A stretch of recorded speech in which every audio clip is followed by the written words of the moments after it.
Hey, welcome to Epilogue. We're in the middle of our Hard Questions series. And once again, I am sitting with Dave Anderson today, and we're going to be talking about James 2, a really difficult passage. What does James mean when he says faith without works is dead? And so Dave's going to help provide some clarity there.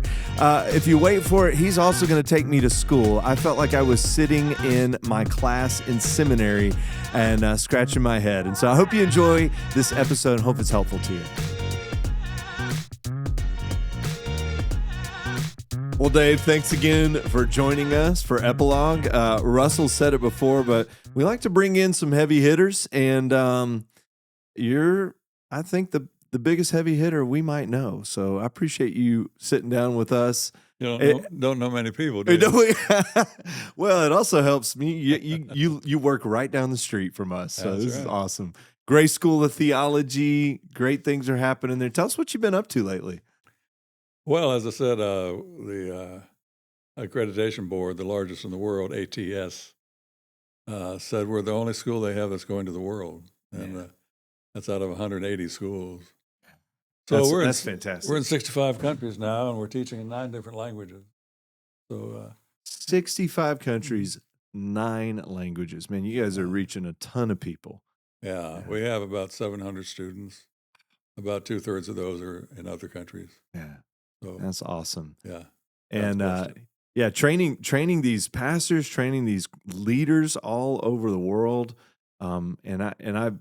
We talked earlier, but I think Grace School of Theology is offering one of the best seminary theological educations I like that anybody can get. And so if you're watching, you're not familiar with Grace School of Theology, you're interested in learning more or getting, formal education, it's a great place to go. Tons of resources there as well. If you just want to learn more and dive deep on some, I don't know if there's anything else you want to say about Grace School of Theology and how people can engage with it. Well, one more thing. There are a lot of pastors who don't qualify for a seminary education. They don't have a bachelor's degree, or just can't cut the rigors of an American education. But we have a 1-year training program for those pastors, and we have 12,000 of them lined up to go. Wow. It's phenomenal. Fantastic. Yeah. And it's awesome.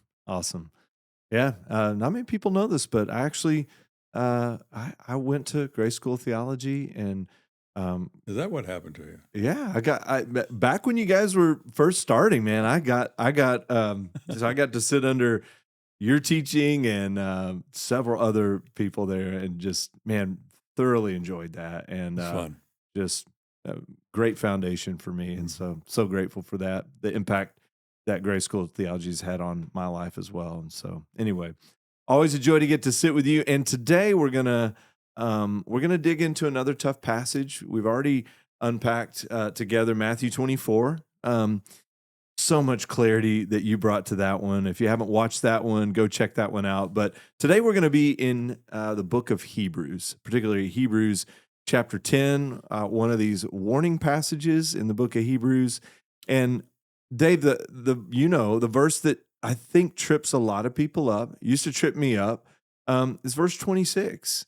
The writer of Hebrews says, "For if we go on sinning willfully after receiving the knowledge of the truth, there no longer remains a sacrifice for sins." And then he bleeds into 27, "but a terrifying expectation of judgment." And then, he goes on judgment. But what do you do there? That sounds scary. Like when you go this, like there no longer remains a sacrifice for sins. And a lot of people read that and we go, well, Jesus died for my sins. If I go on sinning willfully, does that mean that his sacrifice doesn't apply to me? But I can expect judgment of hell. Like, a lot of people just go there in their minds. So let's make sense of this, right? What is he saying in this passage? And how should we read this? Well, the first thing you might notice is that go on is not in the text. That's an interpretation. Okay, so talk about that a little bit, because most folks, they might have their NASB Bible. I've got mine, and And it says for if we go on sinning willfully. So talk about what you mean when you say it's not in the text. Well, the present tense has 10 different meanings. Mm-hmm. And the meaning of continuous action is not inherent in the tense. Yeah, in the Greek text is what you, yeah. Yes. Yeah. But it can mean that, but you have to have other words around it to point to that as being the meaning. Yeah. And you don't have that here. Yeah. It just means if we sin willfully after we have received a knowledge of the truth. Now, that's not, you still got the same problem. Yeah. But it's different. Do you ever sin willfully or? Excuse me? Do you ever sin willfully or? I'm sorry? We'll just move on. Well, you've stopped preaching. You've gone to meddling. Yeah. I love it. One of the great debates in Hebrews is who's the audience? Is it Christians? Is it non-Christians? Is it a mixed audience? And what's his message? Yeah. Most Reformed people would say the message is, if you don't persevere faithfully to the end of your life, you never were a Christian. You never were born again. Well, and so that's where they would interpret that to be go on saying willfully, like so a continued. Right. Yeah. They can't say a Christian never sins. Right. So they have to say, well, he doesn't continually sin. Yeah. They do the first thing in 1 John chapter 3, right? Mm-hmm. Okay. So what we have to establish is who's the audience. And I think it's pretty easy to do. If you just take this same passage, go down to verse 35, what do you read in that verse? Why don't you read it to us? Therefore, do not throw away your confidence, which has a great reward. Excuse me, what was that last word? Reward. What was that word again? It was reward. How do you Dave. spell that? Reward. This is a book about rewards, not a book about whether you're a Christian or not. Yeah. Now, that's at the heart of this passage. For you, who's he talking to? His readers. For you have need of endurance, so that after you've done the will of God, you may receive the promise. For yet a little while, and he who is coming will come and won't delay. Now the just shall live by faith. Why quote that? Unless they're already just. Yeah. The just shall live by faith. Yeah. If you draw back, think of Kadesh Barnea, which he's used in this book, he's right? Talked about it already. And then my soul has no pleasure in him. Doesn't say I'll send him to hell. Doesn't say he'll be in the lake of fire. Now, the reward motif or theme is set up right at the beginning of the book. And this is going to get a little complicated, but to understand Hebrews, you have to understand the covenant background of the book. Yeah. Super important in Hebrews. Yeah. Now, there are two main types of covenants in the Old Testament. One was a motivation to future obedience. The other was a reward for past obedience. Now, in that culture, when a person was a faithful servant, he would be rewarded sometimes by a public ceremony. And in that public ceremony, his benefactor, or let's say a king in this case, would have an adoption ceremony in which he would adopt that servant into his family as a son. And the language would be, up to this point I've called you a servant, from now on I'm calling you my son. This day I have begotten you. I will be a father to you, you will be a son to me. Now when you look at Hebrews 1, it starts right out that way. Yeah. He says in verse 4, having become so much better than the angels as he has by inheritance obtained a more excellent name than they. Well, what name is it that he has inherited? If you look through the rest of chapter 1, you never see the name Jesus. You never see the name Christ. What you see is the word son. Yeah. Or to which of the angels did he ever say, you are my son, today I have begotten you? Well, that's straight out of Psalm 2. Yeah. And it's a covenant of grants, a reward. And again, I will be a father to him, a father. He shall be to me a son. That's straight out of the Davidic covenant, 2 Samuel chapter 7. Now, both those are covenants of grant, or the word grant can mean reward. They're reward covenants. Hmm. They're rewards for faithful obedience. Yeah. And in this case, he's talking to the Son, Jesus, and he's saying that you have been a faithful servant during this time on earth. Now I'm going to reward you. Normally, when they rewarded them, they gave them a piece of real estate, Mm-hmm. and they would put boundary stones around the borders of that real estate. Those were called kuduru in Assyrian, the Syrian boundary stones. And on that, on those stones, it would say something like, "I, King Hapalulu, give to Joe Blow over here this Those piece are those actual king names? I don't know. Yeah. No, but they're kind of like that. Yeah, sure. I've read 300 of those grants. Wow. And they're short, and they're all the same, though. And they're saying this piece of land belongs to Joe Blow and his offspring in perpetuity, forever. If someone comes and tries to take this land from him, he'll have to answer to me, the king. Yeah. Right. Now, when Jesus ascended, he was given a piece of land. You remember what it was? Refresh me. Planet Earth. Oh, yeah. Okay. Thank you. You haven't seen the boundary stones all over Texas? No. Yeah, right. I mean, that's where my mind went first. Is just it's got to be Texas. But, all right. Well, let's go back to Genesis 1:26 and following. Mm-hmm. What was Adam supposed to do? He's supposed to rule over the earth, Take dominion. exercise dominion. Yeah. What's another word for dominion? Kingdom. Kingdom. Yeah. So he fails, right? Yeah. He's out of the garden. He gets another chance. He fails. Along comes the flood. Noah gets a chance. He fails. Yeah. Finally, God says, "Okay, I'm going to have to bring in a second Adam to do what the first Adam was supposed to do." So, what's that going to look like when the second Adam does what the first Adam? He's going to exercise dominion, kingdom. He's got to have a kingdom over what? Planet Earth. Yeah. That's his piece of real estate. Yeah. So, when you get it back to Hebrews, that's what he's talking about. You are my son, today I have begotten you. I will be to him a father, he shall be to me a son. It's talking about the rewards that a faithful servant will get right from the beginning of the book. It's definitive. Now, oddly enough, most people have never heard of this stuff.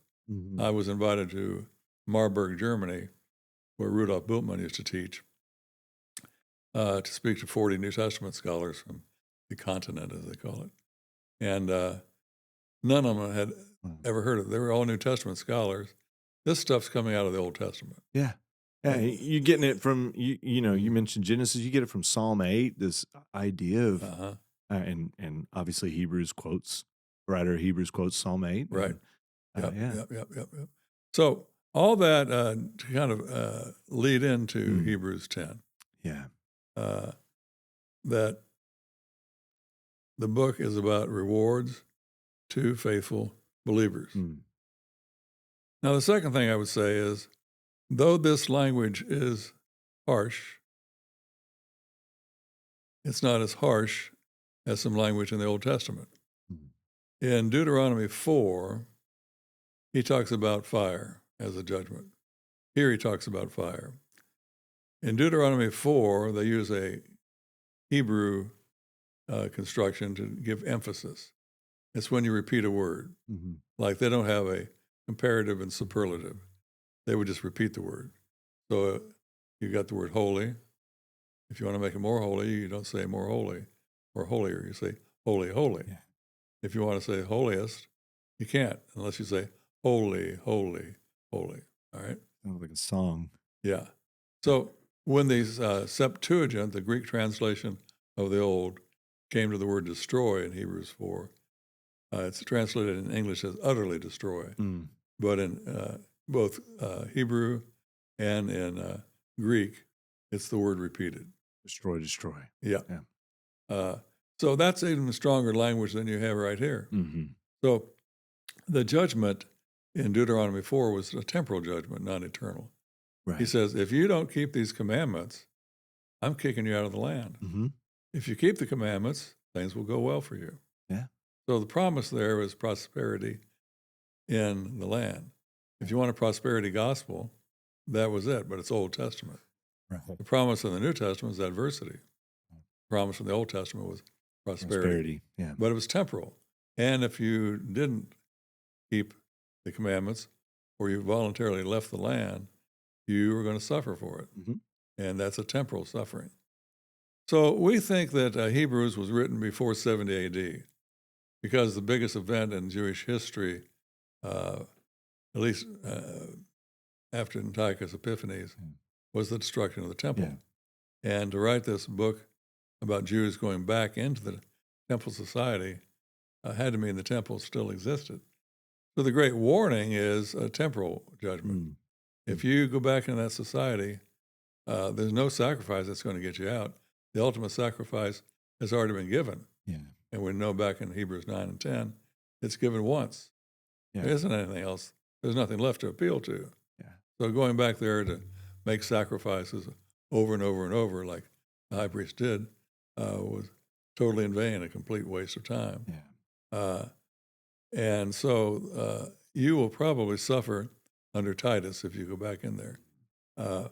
According to Josephus, when Titus came in, he killed 1,100,000 Jews, denuded the country of trees, trying to make crosses for all those people. Of course, he couldn't do it for everyone. But that would be a fiery indignation. Yeah. For sure. Yeah. You talk about, that's an intense judgment there. So now, one other thing you have to look at to get this passage, I think, is in verse 39. We are not of those who draw back to perdition, but of those who believe to the saving of the suke, of the soul. The soul. A couple things here. The word perdition, apoleon, often does not mean hell. It can mean destruction. It can mean waste. In fact, if you look this word up in the Greek dictionary, the first meaning it gives is waste. It's a waste. Now, the opposite of waste is to save the soul. But the word soul here is suke. And the word soul, if you look that up in the dictionary, the first meaning is life. It's talking about your temporal life right here on earth. That, according to Jesus, can be saved or lost.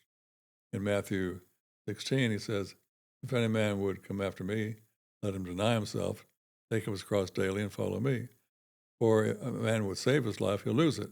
But if he'll lose his life for my sake, the same shall find it. What is a profit of man if he gains the whole world and loses his own life? Or what will a man give in exchange for his life? For the Son of Man will come back with his Father and his angels, and he will, you know the next word? He will reward each man according to his deeds. So the whole concept of saving the life versus wasting your life is something that we call rewards. Yeah. Those rewards show up at the judgment seat of Christ. Yeah. Now, this passage we're looking at is super duper exciting. Why? Because the word for saving is not the normal word. Every other passage that talks about this concept has the word soterion, which is where we get soteriology. And that usually refers to saving of a physical saving or a spiritual saving, lots of different meanings. But they don't use it here. They do not use the word soterion. They use the word peripoiesin. Yeah. You say, well, that was enlightening. Well, what does peripoiesin mean? Tell it means us. To possess. Yeah. Now, why would he use that word with the Jewish Christian audience? Yeah, he's been talking about them and the land and possessing exactly. the land. Yeah. They're at Mount Nebo. They failed the first time. They get a second chance. He's calling them to do two things. Number one, go into the land. Number two, possess the land. Now, possessing the land was their inheritance. And the word nakal and echer are used interchangeably. Inherit, possess. Inherit, possess. They even translate it in English the same way sometimes. So that was their inheritance. Israel was the first self-governed country we know of. When they got in there, they divided up into states, didn't they? There were tribes. Each tribe had its chunk of land. Then they divided that land into what? Little plots, inheritances. Yeah. That was their reward. And they owned it. They had pride of ownership. They could mortgage their land. They could borrow against it, but it couldn't be foreclosed on. year of Jubilee, all those things, when debts were forgiven. Mm. But through that, they gained a sense of pride in what they had, a sense of self-government. Yeah. They carried that with them as they were scattered abroad down through the centuries. And America was really the second self-governed country. You know, people say, well, America began because of religious persecution. Well, there were a lot of pilgrims, Puritans fleeing persecution, but the main reason they came was to get some land. A lot of them were serfs. They couldn't own their own land, but over here they could. Yeah. And anyway, it's back to saying, all right, so what's this verse saying? And by the way, it's at the end of this difficult passage. Yeah. It's saying we're not of, he just said the just shall live by faith. Mm-hmm. He says, we're not of those who draw back to wasting our lives. We are those who believe to the possessing of our life. We possess it. And that peripoiesis would have jumped off the page to a Jewish reader. Yeah. It's phenomenal. Yeah. And it clarifies the whole passage, I think. Yeah, it's fantastic. Mm-hmm. And then it actually, I mean, it closes out that section, but then when you jump into, as a particularly Jewish reader, you jump into chapter 11 and these heroes of their faith that, verse 6 in chapter 11, he goes, it says that the one who comes to God must believe that he is, and that he is a rewarder of those who seek him. And he gives all these examples of people who just lived out what he talked about in chapter 10. Yeah, so that's exactly right. It's beautiful. And so you just see this flow throughout there. And so, reward and inheritance, possessing. I mean, it's just become such an important concept here. And so, I would say the whole book is about salvation through sonship. And the word salvation doesn't mean go to heaven. Yeah. It's this saving we're talking about here in verse 39. Yeah. The first 10 chapters are the superiority of the faithful son, Jesus. The rest of it's the search for faithful sons. And chapter 2, verse 10, gives the theme of the whole book. It's that he might lead many sons to glory. Yeah. Excellent, man. That's so excellent. And so, okay, I just want to circle back to verse 26 because you said this, but I just want to make sure people understand this.